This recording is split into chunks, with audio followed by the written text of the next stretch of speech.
Hey guys, Chief Fruity here, and this is the behind the scenes of Growl Glory. This is track 8 from Wreckage, and this is kind of the first kind of technical, future-y kind of track I made with use of samples and sound effects. So without any further ado, I'm going to show you guys how I did this. So for the first things first is the tempo is 113 BPM.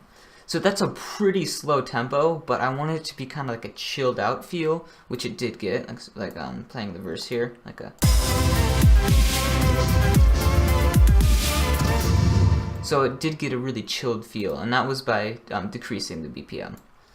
So, getting into the intro, the majority of the intro was played with this lead. It's an industrial sound effect right here.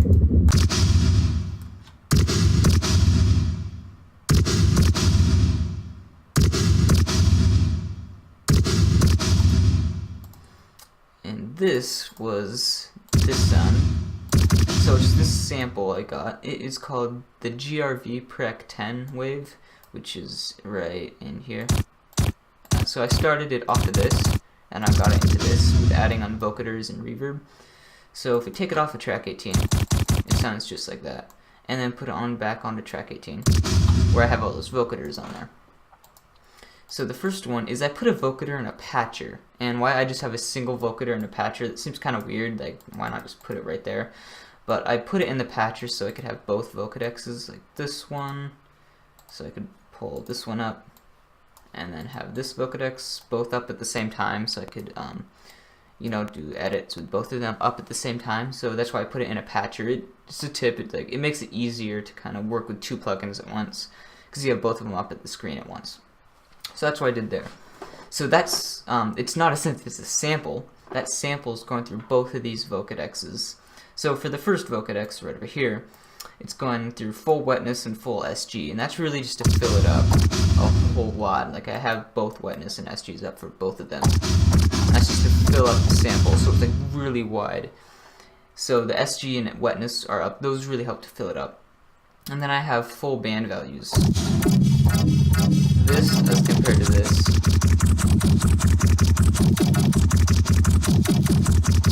And then I have the band gain multiplier up all the way too. And I put it onto the female gender type for both of them. Then the only changes I did for these four knobs is, actually they all are the same. This thing, yeah, so all these are the same. I was just thinking because it looked like this one was down like that, but they both were default, except for these three. These three are changed by default. They're all like this. Like that, so I just turned them all. They're basically all turned up to the right, and that's because that gets it really filler. And then they're both around 47 bands of distribution. That's the default. I didn't really want to mess with that. I thought 47 was pretty good where it was. So just leaving it right there was pretty good. So the only changes I did do between both the vocodexes is here. I left all these changes default, and then here I just turned up the real. Just to kind of accompany with the reverb to give it that kind of industrial effect at the end. I have the draft off, the draft on this vocodex and the draft off on this vocodex. So those are some slight changes in between both of them, but both of them are basically doing the same thing. So that's for the vocodexes, and then I have a reverb on here, a very low wetness, but it's engaged slightly. I don't think this. No, it's not expandable. The reverb isn't expandable yet. I think that'd be cool when it is, because most of the other plugins are. But anyway, it's very slight. I don't know if you could see that, but very slight. It is engaged very slightly. So with the real over here, and on this one mainly, this worked with the reverb to get it to have all that reverb. Like, it sounds like it's a bunch of reverb. It's just that little bit. Really, it's going with the vocodexes though. That's what's doing most of the processing on that sound. So, and it's just playing this. Kind of a really long intro to get into the song. Oh, deleted that. And then I have some crashes here. I just used the broken crash wave, and I put it onto track 9, where I didn't put any effects, I just boosted the volume a little bit right there. And then, what else? Looks like I put a kick here on the first one. So this is the kick. and this was the GRV kick 25. I put this onto track 1, where I boosted the volume all the way. I didn't put any reverb on the kick this time, which normally I would, but I didn't think I needed reverb. There's a lot of reverb on a lot of the other synths in this song, so putting the reverb on the kick might have it like a little too much. So I didn't want to do that, to kind of like fill it up too much with reverb, just enough, because most of the synths have a lot of reverb in this song. So then I have some noise here coming down. So I made this noise with the GMS. Normally, at least nowadays, I use 3XOSC, but GMS works too. This with the noise normal all the way up. So it makes it really easy to make noise. You just engage the knob and you have noise. And like I'm playing like 5 notes right now, so like, it doesn't matter what note it is. It could be down here, it could be up here. Just it doesn't matter. Just it still plays the same notes. So you don't have to worry about your noise being a key. You can play any key. So looks like I just put it randomly somewhere. This G sharp for some reason. But it doesn't matter because before pitch doesn't affect it. Unless you were to record this into an Edison. Like if you record this into an Edison as a sample, pitch would affect it then, but it's not now because it's not into the Edison. So I'm going to get that off of there and back in the noise. So I put this onto track 19 where I didn't do anything to it. I just wanted to route it to the mixer track in case I did want to move around the volume, but it was fine where it was there. So that's what I did with the noise. So the intro is very basic, and then it just goes into kicks here. So with the drums, I'm going to solo those. So it just goes to the kicks, snares, crashes. So the intro is pretty straightforward, so I don't think I need to go too in depth with that. Like I already kind of have, so I don't want to have this video like 2 hours long. So I'm going to try to be kind of fast. So for the chords here, these are the chords I have.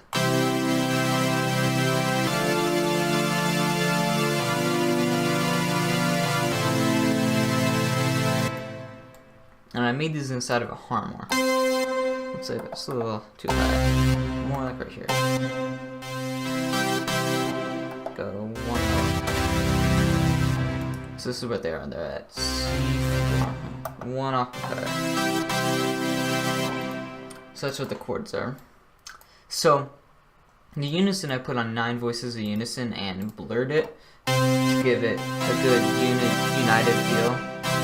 So it sounds like this as opposed to this. This makes it sound a little more in tune. And then I put up the harmonizer, that also helps. This as compared to this. And then without that, you get this.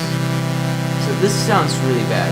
Chords should sound like this, unless for some weird reason you want them to. So I boost those up. And your chords can sound pretty nice.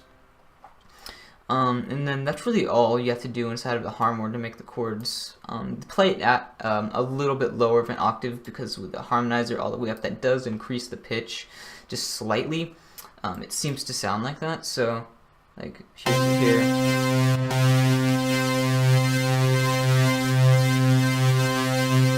So I know it sounds like it's increasing the pitch, but really all it's doing is it is just making the harmonics on the higher end of the EQ more heard. So I like to show you that. Let me get an EQ. And then I'm going to link the harmonizer to a controller that I have here.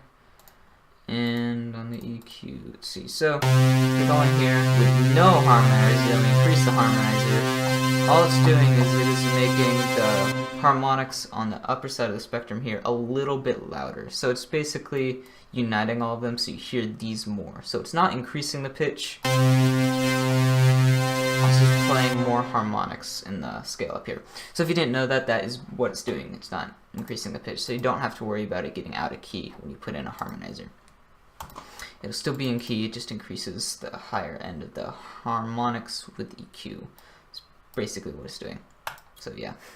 And then on 20, I put a reverb on the chords to have that reverb in. And then on EQ, I have this going, increasing a little bit of the mid/highs there, around 1,473 hertz to up to 39%. So that's what that EQ is doing. And then this is the one I was showing you. So I can just take that off. And then that's what I do for the chords. They're pretty simple chords. With chords, you don't have to get them too complicated. They're just the chords. So, and I have noise. I already showed you noise. Here I have a snare modulator X envelope. So the snare should be here, like a.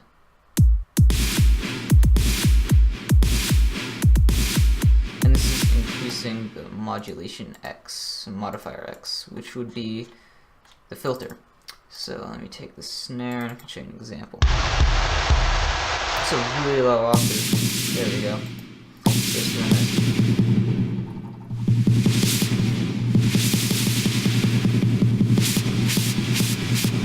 Actually sounds like noise when you do that. It sounds like noise. Well, it's pretty interesting. You could use your snare drum for noise if you wanted to, if you just play like 30-second notes all the way through. And then you can modify that, and then you can have noise. So anyway, for the what else do I have for the res? I have the kicks going basically in this little downfall section, and then breaking another res here. So I'm gonna show you this bass first. This is the first bass in the drop.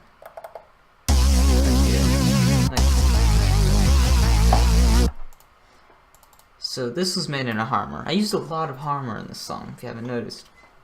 So this one is a little bit more complicated than the chords. So it started off the same way. I put up 9 voices in unison, blurred, and the harmonizer up all the way.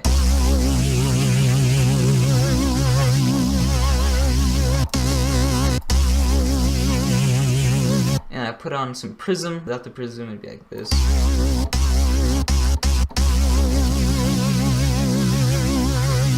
So the prism didn't do a whole lot, it just kind of added in a little foundation of the growl. You can hear that. Might help if I take off some of the higher frequencies. So I'm going to take a few, pull those out. So this is compared to this. So you can hear it adds in a little bit more of a growl. So that's basically what that is doing. So I'm going to take off that EQ, and then I added in some phaser width because I was experimenting with the phaser here, but it really just goes kind of crazy.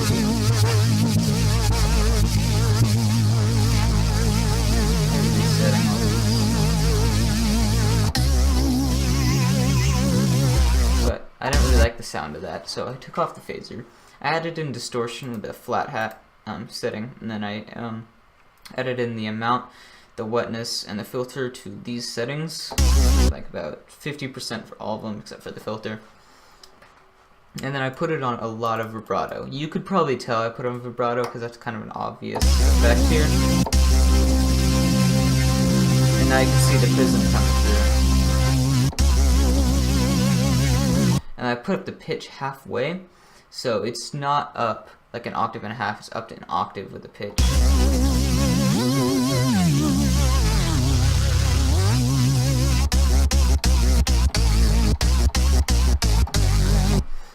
So I put up the pitch a little bit because right here it was just a little bit too low, so I popped it up here.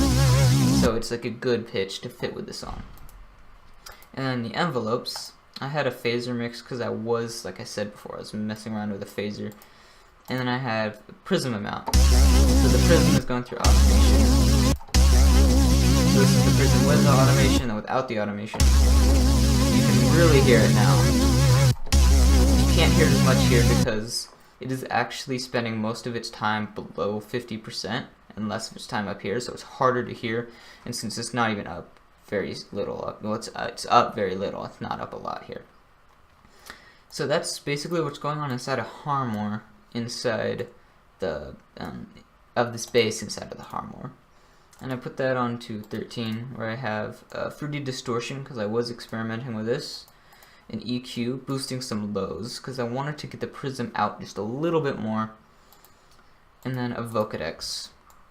And the Vocodex is kind of, these are like the settings I really like on my vocoders. is full wetness, SG, band values, and vocal types, and all the harmonizers up, just on the Vocodex. Basically just to get it really hard hitting. So if I took off the Vocodex, it sounds like this, and that sounds really bad. It's really staticky, and all the staticky is because of the prism. If I took off the prism, less static. With the prism, it's really staticky, and the Vocodex actually fixes that. So that's that sound. And then it's just on a pitch drop here. So that's what I have there. And then there's not a whole lot to this rise. It's just doing this drum beat.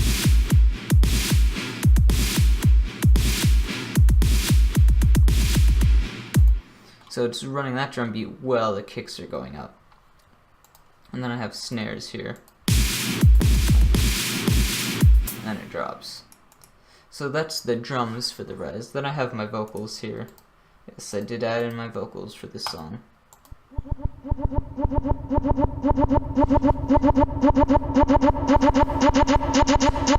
Growl.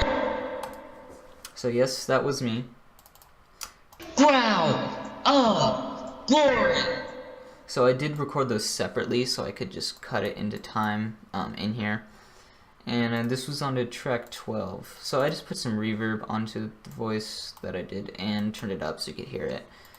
But basically just the reverb, that's really all it was. And yeah, this is the volume. Oh, this is modifier X envelope. I thought this was volume a little bit, but there's modifier X. So playing this, fading that in so it kind of goes in with everything else. So playing that all together now.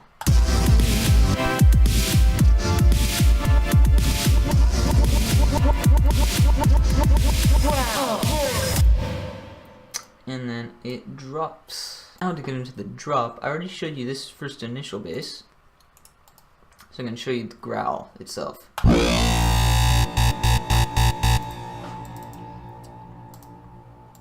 So this synth, let me first see the octave. Okay, it's all the way down there. So this bass, I made in a Citrus, and I think I said before that I did get the new FL Studio, and I do like the Citrus. It is resizable, and I really like this look. So yeah, that's just my little thought on that. So I have the modifier X.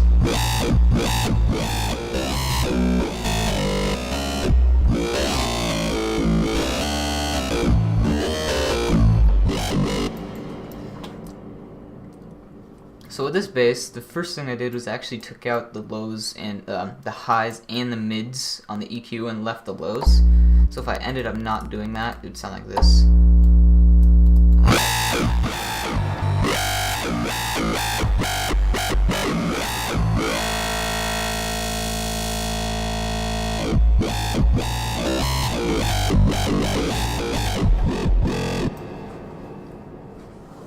And then I put on, well, in the matrix here, I'm going to go to that. I have operator 1 at 100%, and it's running a very similar to a triangle wave, except I think I might have done one of these settings to change it a little bit, so it has a little kind of curve in there, if you can see that. And I did that so it's not just like the plain old triangle like this. I kind of gave it a little of that curve just to make it a little unique. Have some different harmonics, so I don't want all the basses to sound the exact same. And then operator 2, I did the same thing in the matrix, but on the actual operator itself. It's just plain triangle wave. And operator 3, it's about 40%. And then on the triangle wave, I did leave it to a triangle wave. And then for, basically they're all staying triangle waves now. 5, I did make 5 different with this, the triangle wave. Normally with the operators at 5 and 6, I like to make some different changes because this is the higher spectrum where it would be up here, and this is where you'd really hear it the most. So I do want to get it around up here to be a little bit more unique. So I put on this effect on the triangle wave, and then I put on these two effects on the triangle wave, both of those enabled. And then these are what they're doing in the matrix. They're all going through each other. Filter 1, 2, and 3, I did not use those, nor the effects. and that's all going straight to the output. So pretty simple what's going on in oh wait, no, I forgot to show you one thing. The mode X, this is how it's getting the cutoff. Operator 1 mode X envelope is originally like that. I just pulled it down, and what this is doing is it is allowing mode X down here to be 0% and up here to be 100% following this. So like if I curved it like this, then up here is 100. So that sounds kind of bad. So normally most people do something like this. Sometimes there's a little curve, depends on the bass, but for something like this, just leave it flat. Just like that. And I put this onto track 17, where I ran it through a patcher, and I put on reverb through this effects, and then a wave shaper to give it a little bit of distortion through that. And then that's all I did here. These two, I was experimenting with a chorus here and a vocodex, and I ended up untriggering those so they're not in use, but I still left them there because it's easier just to press a little button and take it off. So that's what I have for this bass, and then the automation. And then I have this effect in here. And this is that same sample from the beginning, except it's now layered with, I'm playing 3 Ds and then 3 Cs at once. And that's to make it more intense rather than just a, it's like a, so it's really intense for the drop, so that's why I layered those. And then I'll go through this last final bass, and that is this. This one was made in Citrus as well. It's basically doing the same thing that the other bass was, but a little different harmonics and maybe different effects in the mixer. So, it's doing the same thing here. This is a lower octave, like this. So operator 1, these are all triangle waves this time. Every single one of them, that their pitch ratio is increasing. From here it goes to 2, to 2, to now it's 32, 32, 64, and 64. So I have that going because it gets the harmonics up here to be higher rather than be staying like this the whole time. So this is higher. That's kind of how the FM bass works. That's the best way to increase the growl. And then I'm having every filter run through operator 1, so it's all going in a straight line to the output. So no filters are working through each other, it's all just right through operator 1 to the output, just going direct straight across, basically main all the way to the output. So that's how that one's working. So this one's a lot simpler than the other one. And then I put this through a patcher. So this patcher is a little more complicated than the other one, but it's basically, it's just 3 vocodexes and an EQ. So vocodex 1, vocodex 2, I took off both of these effects here, the band gain multiplier and the vocal effect, vocal gender type. And then here I did the same thing.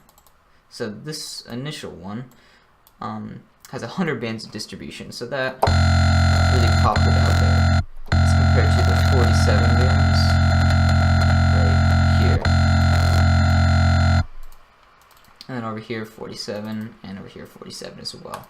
And then on the EQ, I boosted some highs a little bit, because with these basses, it is good to boost the highs, because if you do this, then everything will just have a lot of sub bass, and it will basically sound like this. As well as I have this EQ modulating. That is with this part right here, that's the patch EQ. And that is to kind of give it the sweeping motion, like as you can tell, it goes from a lower to a higher. And if I were to get rid of that,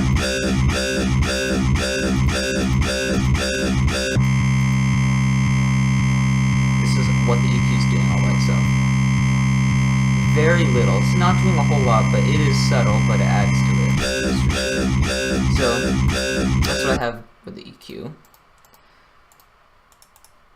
And then as well, I have Maximus to compress it. Oh, I went through the patcher again. I have a Maximus to compress it a little bit because it was getting pretty loud with all these vocodexes. So it ran it through some compression.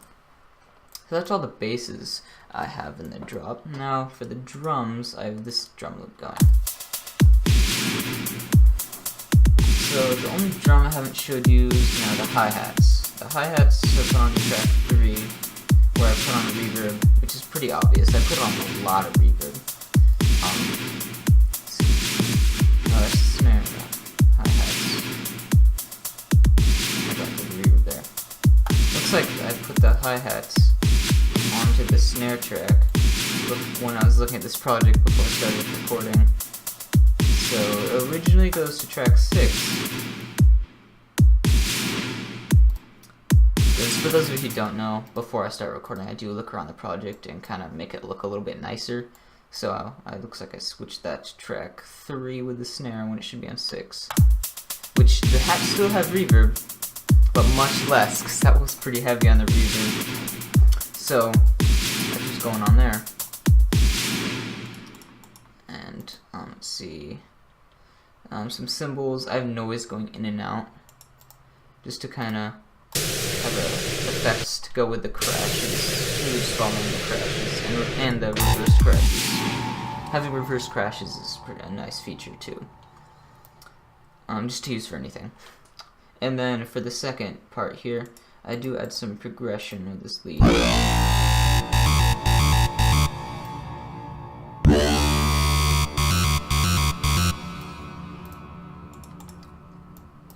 And I do have this little riser thing that's going in a drop B.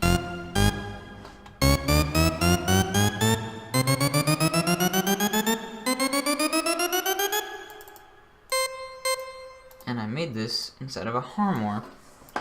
So the first thing I did was I increased everything in the harmonizers. All of that was increased. I increased the pitch all the way up in 2 octaves. So looks like that's all I did. Yep. Pitch and harmonizers, and then in here looks like I was going with a pitch envelope like this, but that was kind of weird, so I ended up taking that off, as you can tell, because that would be kind of weird. It would be easier to have a slide note in the piano roll. That'd be the most effective way to rise something without an envelope. And then I have an reverb to add on some reverb so it's not flat like this, because that's boring. So reverb, and then I have an effects with some transposal that is not engaged because I was experimenting with it, and then an EQ is boosting some mids right there. So it is a pretty simple synth, and it's just going to rise, and this is the pitch envelope that's rising it. So if I play this while on the harmor, you can see it starts from down there and it goes all the way up to 100.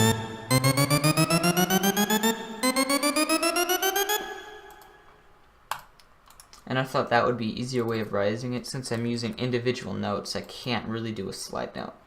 Well, another way I could have done it would be to record all of this into an Edison. So if I had an Edison, I could record all of it into an Edison and just save the Edison as a sample, and then put the sample on the piano roll as a long note, and then put a slide note on top of that. But that seemed like a lot of work, so I just did this with the pitch envelope right there. So there's always a lot of ways to do a bunch of different stuff. So into drop B, it's the same bass sounds, just different patterns going through them. So nothing changed with the bass synths. The drum beat also stayed very similar. Let's see, is it even the same thing? No, it is not the same thing. It's playing this now. So it's just playing this beat, and then the second half of drop B, it's playing the original beat from the drop. And that is for progression purposes. So that is the drop of Growl of Glory. And then for the last little measure here, I do this.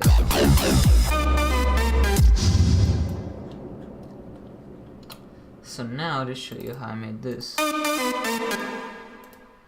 lead here. So that is way too low. Octave lower. Let's see, where does this start? Looks like it's playing 2 octaves at once. So it's going here, here and up here, like that. Okay, so it's playing 2 octaves at once. So yeah, like I'm kind of figuring this out along as I go with it too, because I made this song like 7 months ago. So just looking back at this is kind of like, well, I did things differently then. So that's kind of just, you know, I'm kind of taking some time to figure this out. I did go through this before though, but I didn't go through the whole song. But that's enough on that. I'm gonna show you this lead. So this harmonizer is about 70% there, and that is to give it the harmony, because without it, I thought this sounded kind of bad. I wanted to have in the harmonizer. And then I put on 3 voices of blurred unison, so it doesn't sound like this. And I increased the pitch a little bit. And then in the harmonizer, it's what I did for the harmonizer. So on track 16, that's what I put this on. I put on an EQ boosting the mids, a reverb just to give it reverb so it has the effect that a lead should have, and without the reverb it's like that. Like it's really flat and really boring. So I put on a reverb and a Maximus for compression, because without it was getting really loud. And with the compression, it's like this. Without the compression, it's like that. So I put on compression on there. And then that is the lead for the verse, and it has this intro going through it.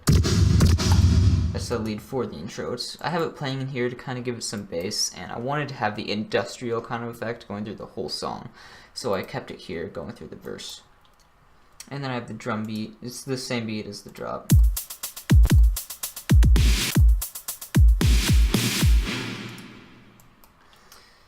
And then I have this bass following the chords.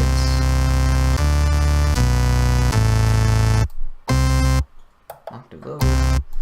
So for this bass, I have harmonizers going on the bass, which typically you don't do, but otherwise it would sound like this. Now this is a cool sound. There is some uses for this, but not for this song, so I did this. And I put the pitch all the way down, and the reason I did that is so I didn't have to drag it down like a whole bunch of octaves. It was just easier to put it there, just drop down the pitch. So that's why I did that. And I put this onto track 15 with a patcher with 2 EQs and a Vocodex. This is the first EQ, boosting lows, mid-highs, and highs. And then this EQ, this one's flat, as you can tell. I probably used this one just to map the EQ, just to see what was going on. And then on a Vocodex to boost wetness, SG, and band values. So instead of sounding like this, I got it like that. So that really filled it up. So that's what I do with the bass there, and I have a second bass here. This. Just a sub bass. And it's just a sine wave at a really low frequency because I put down the pitch and the frequency here. So this is how I got a sub. It's just a sine wave at really low frequency. And I didn't put any effects on that in the mixer. So that is the verse there. Then into the rise again, and then the drop is everything is all the synths are the same, but I do get a new pattern here.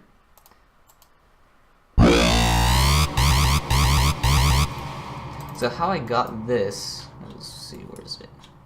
So it's right here. So I'm gonna zoom in on this. So this is my favorite part of the whole song here. So like, this is something that you kind of hear a lot in some forms of dubstep, towards normally in the second drop where they kind of change stuff up a little bit. It's just 16th notes without the ones, and then you add slide notes. Or you could even change this up and move like the 16th notes like this. And you can see how that sounds. And now we lost our fill. So it's kind of like it catches itself kind of a sound. That's what I kind of think of it as. So you can just mess around with the 16th notes, different patterns with 16th notes there, but I chose to cut off the ones there to kind of have the dead space in between. So that's what I did there. So that's it for the drop and the drop B. The drop B is the same as the initial drop, so I did increase the drum beat to drop double time, and I did add in this little growl here at the very end.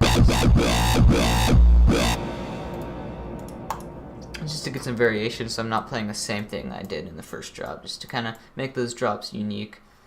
And it goes onto the verse and back to the outro, which is the same thing as the intro, or by the same sound design wise, though I did have different kick patterns.